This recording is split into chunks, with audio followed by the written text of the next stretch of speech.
matiga kasi nalapad, nakikita niya tayong ugat, ulit i-check natin. Pero tingin mo yung before and after natin. Tingin mo maglakad, punta ka doon. Yan. Sa tuhod, bandang tuhod. Yan.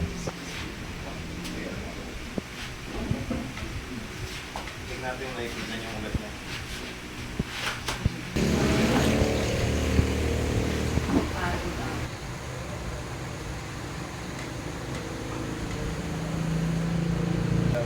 Pero maraming gusto dahil medyo ang gagawin. Pero yun naman ang gagawin. Papunta rin. Okay guys, mag-adjust na tayo. Sige.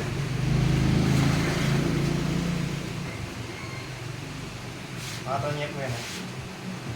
Lambot niya mo po yun. Lambot niya. Tapos yung pakatalan niya yan.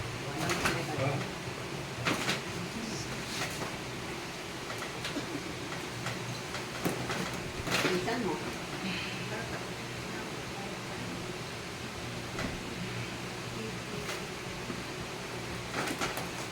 Tuloy pa kaya.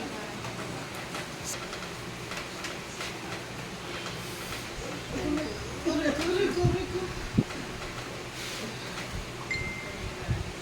Hindi tayo paita. Para mapapaita ng nilawang. Ganito talaga yung kahit yung labanan. Lambot. Lambot. Pagpagkem. Relax. Relax. Lambot. May steady na kasi. Okay. Okay guys, yan. Tapos lang natin mag-load setting tsaka yung bone adjustment. Galaw-galaw pa. Oh, sige. Galaw-galaw. Wala siya. Ngayon isulod ng kielas mo. Testingan natin guys. Kanina hindi makalakad. Talang mo kayo pa.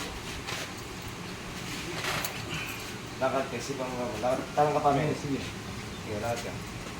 Sige, lakad mo. Hindi na may ato ko lang.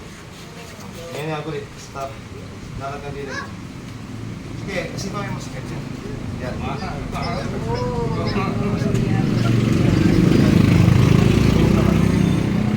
Sige. Makakalag ang dudog dahil mapayad ka. Isa mag-twist ka. Automatic position lang sa sisipit yan. Yan guys, natapos lang namin. Yan, na-load setting na natin. Naipitan na sa nangkat. Pero maya-maya. At pang-press lang pagagawa ko. Pero ngayon, naka-setting na natin mga ugat niya. Tsaka nag-bone adjustment. Sige guys, maraming salamat.